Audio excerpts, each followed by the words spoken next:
Hello, BRC family. This is Pastor Jay, just bringing to you the first week of our Next Steps class, which we're going to be studying this book, Five Things Every Christian Needs to Grow.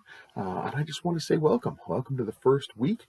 I hope this will be a good study for you. It's going to be hopefully a shorter one, just 6 lessons together.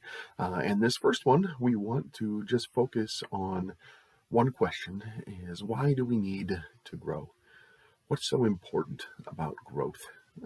And for me, the best metaphor or symbolism for me to think about growth always has to do with athletics. I love sports as a kid. I still do love sports.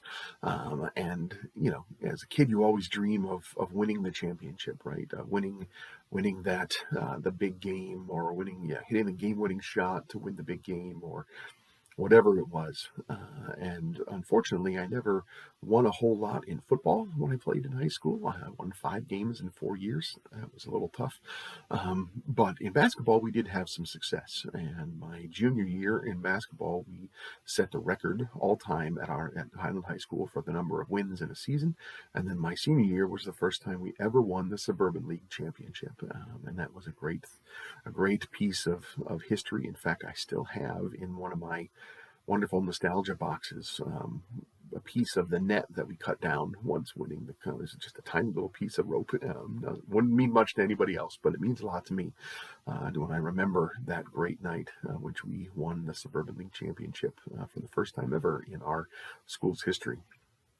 So that was a great time to do that, but I've never really gotten close to anything on the national level of achievement, except back in 2016, I had the ability to be very close, not to touch, but to be very close to the trophy that the Cavs won when they won their championship back in June of 2016. My father and I were at the Bridgestone Invitational at Firestone Country Club, the golf tournament that was down there, and we got to get up close to the championship trophy. That's as close as I've ever been.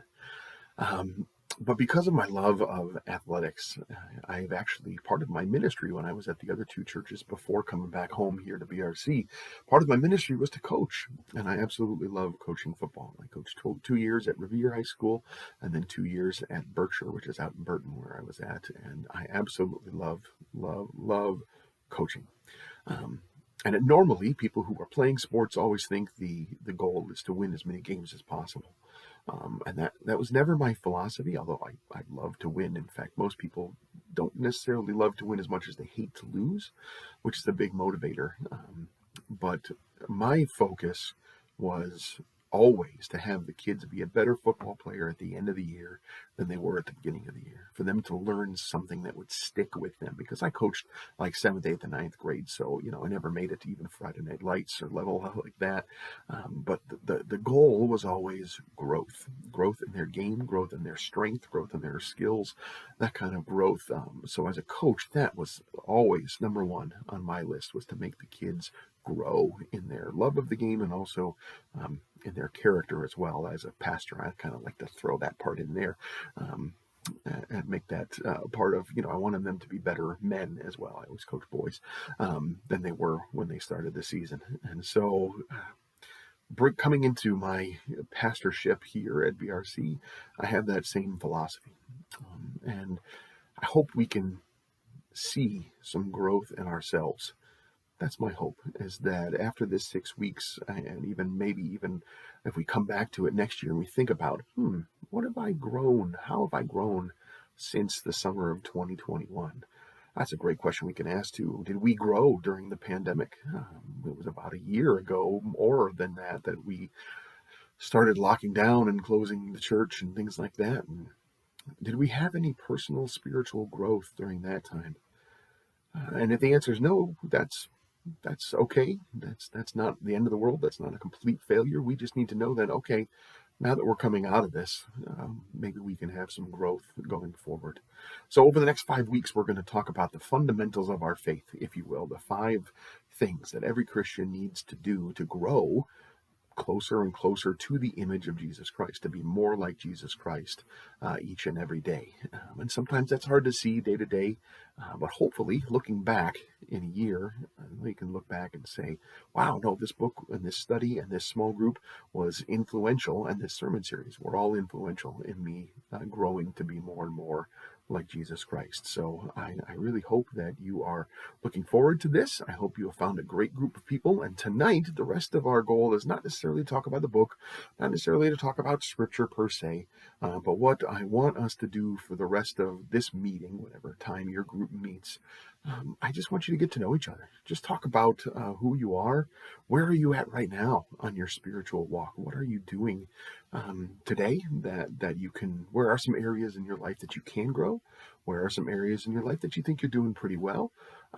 And talk about both, because balance in our life is an important thing. And so I want us to be all thinking about what can we do better, what are we doing well, and how we can continue to grow closer and closer to that image of Jesus Christ. I know for me, if I'm working out, if I'm doing exercise, and I feel better about myself, and God bless all you lovely people at the church. Ask me if I'm losing weight. Normally the answer is no, but I appreciate it, and it's well received even if the answer is no.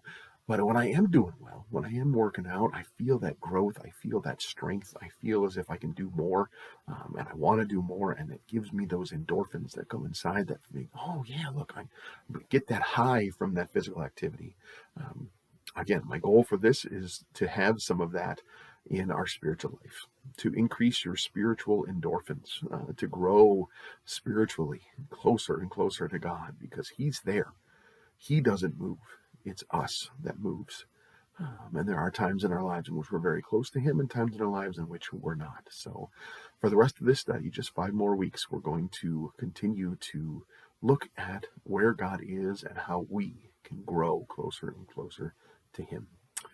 Thanks for listening to me today. We will have more these teaching sessions for each one of these weeks. I'll be able to share with you a little bit of what it said in the book and a little bit about my understanding of that.